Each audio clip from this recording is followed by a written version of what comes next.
Hello there, Dennis here. So it's been a long time since I last posted a video, and I literally have 12 minutes to record it today. So I just wanted to do a quick walkthrough through all the new AI features that have been published on HubSpot because there really are many new news. So let's see, where do I start?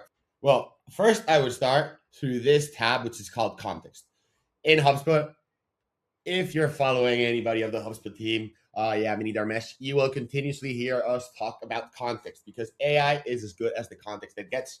So, in terms of centralizing your user experience, now you have here the context tab. What do you have here? So, here basically you will have the ability of adding all your business information. The goal is that any agent that is doing any AI actions like helping your customers, prospecting, maybe drafting a sequence. He already knows everything about yourself and your business. So what do we got here? Business. So first of all, add your business data, any location data, your business profile, your market ecosystem, technology stack that you're using, the key tools, and your products and services. Very important. If you have never added this, please go ahead and add it. It literally will take you maybe 10 minutes. If you want a quick tip to do it, you could maybe just screenshot the page with this extension that I use, Go Full Page. You input it into your ChatGPT, maybe into Breeze Assistant, input it here, and ask it to help you fill it up. And then you just tweak a little bit the elements.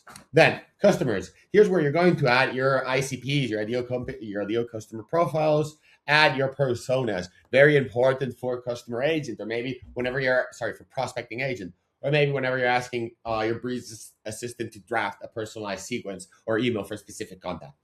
And then your teams and processes. Basically, this is going to be targeted for this specific user, where you will have the ability of adding your details as Dennis, let's say the sales specialist, and then email personality, how you want the agent to communicate for you. So how do you want it to draft emails for yourself? So once you've added all your context, you're good. You know that this context is going to be pulled into, for example, prospecting agent, which is the second agent that I wanted to show you today, because there's a lot of new things, and the ones that mostly excite me are two important elements. The first one, the plays. So before we could have different agents, now they're called plays.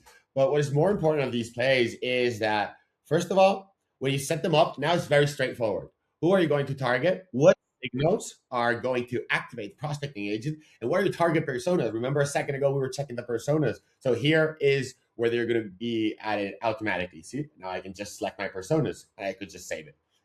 Then signals. What signals? So basically, prospecting agent doesn't only send emails for you. What it does, it's going to track these companies, these accounts, these contacts that you want to prospect and get an email. But before sending that email, it's going to wait for the timely moment to send that email, because we all know that it's not the same sending an email at any random time. That's sending it when it is the right time. Maybe when that company is expanding, or maybe when they have communicated they're going to invest in tech. Well, you got many, many, many signals that you can select here that will help you send that email in a timely manner. Selling context. Well, again, this is all being extracted from all that context that we had. As you see here, I have my products. So easiest part is you set it up in context and you just add it here easily. And if you're setting up display maybe for a very niche reason, maybe you're using it for account expansion, maybe for onboarding your customers, or maybe just for upselling a specific product of all the products you sell, there is where you're going to edit it. And then for me, the best part that I've seen so far in all the prospecting agent updates is this. So when we open here, this is the sequence. As you can see, it has this symbol. This symbol, what it means that it is a smart block. So smart blocks are basically like prompt paragraphs, if you'd like to call them one way. I'm going to move myself here. So let's open this one, conversation starter. So this is the prompt instructions. So instead of using tokens, properties, what we're going to do is we're going to use prompts that are going to tell the prospecting agent what content we want in that specific paragraph. And this excites me a lot because I'm dedicated mostly to post sales. But what this means is that you could create a prospecting agent for any reason, for any goal that you have in mind. You want to expand, you want to cross sell, you want to prevent churn, you want to onboard, or maybe you just want to prospect new customers. This gives you the flexibility to have place for these different use cases. And then once you build it, you of course can go ahead here and you can give it a test if you would like to just view how it works. So these are just a few nice news that I found in Prospecting Agent. Let's give it here a second because it literally doesn't take much time. And here we go. We can see this.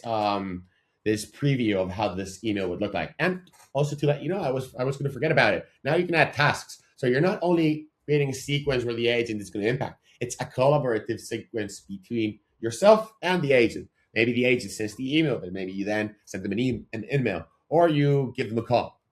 So I'd like just to highlight these few news and probably this last one. I know I'm always saying it's the last one. Show you the integrations part. Let's say you are prospecting an account that you don't have the context. Well, if you have any of these three integrations, Apollo, Zurf, or ZoomInfo, what you can do now is connect it. And basically, it's going to look for context of that specific company you're prospecting. So these are some of the news that I'd like to highlight for prospecting agent, but there's more. Let's go into customer agent. So what's happened with customer agent lately? Well, first of all, I think I should show you this in product updates. It's a private beta now. So if I go into here, your betas, look at this one. Personalize your customer agent for every customer using segments. What does this mean?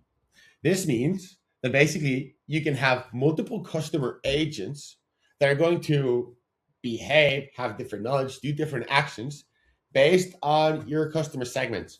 So going back to that ICP concept, let's say you have divided your customers by personas, and you know that maybe you have the buyer and you maybe have the RevOps person. And depending on each person, they're going to ask different questions. They probably want to know different information about your company. They probably communicate differently. So now with this new private beta, customer agent can literally adapt to that segment, to that persona, and have different knowledge and communicate differently. This is currently in private beta. It was literally launched yesterday. The moment I saw it, it made me super, super happy because it solves many use cases that I had the need to solve. Again, we also had multi-brand customer agent, but the multi-brand customer agent follows a different purpose. The multi-branded customer agent is if your business has multiple brands, because it's going to have the ability to have different brands, and again, it'll have that different knowledge. But those are the two different use cases you can have multiple customer agents for. And then, not sure if you've seen it, they recently launched coaching opportunities, which basically are going to help you coach your customer agent. Not fully sure at the moment how this is going to be working because it literally was launched yesterday. Okay, here it is. So instead of inventing it, I'm going to show it to you. So customer agent has new coaching opportunities. It's going to replace the knowledge gaps, basically. So why does it matter? So basically, it's going to help you not only identify knowledge gaps, but also patterns in unresolved conversations, escalations, and negative feedback. So as you see, it's expanded from knowledge gaps. It's also going to look into that negative feedback whenever an agent doesn't know how to reply and it sends it to a human, or maybe if a conversation is not completed. So from here, you will have the ability, from how I am envisioning this, is that we will see all this tagged through different reasons, I imagine, knowledge, escalation, probably feedback, as it says. And from here, we'll have the ability to basically coach and improve our customer agent. So again, this is very, very new. It was literally launched at the end of May.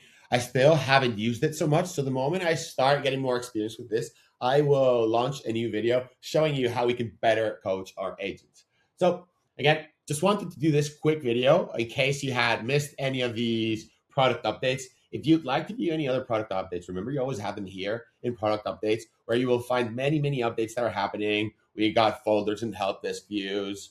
We got handoff summaries, which I believe those are in help desk.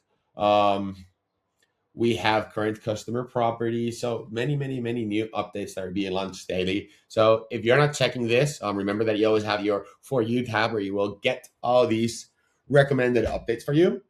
But if you don't check the tab, just remember to go here into product updates, check the tab, check your betas, or maybe just watch my videos and give them a like so other people could watch them too. Well, hope this was helpful and that you have a good day. Bye-bye.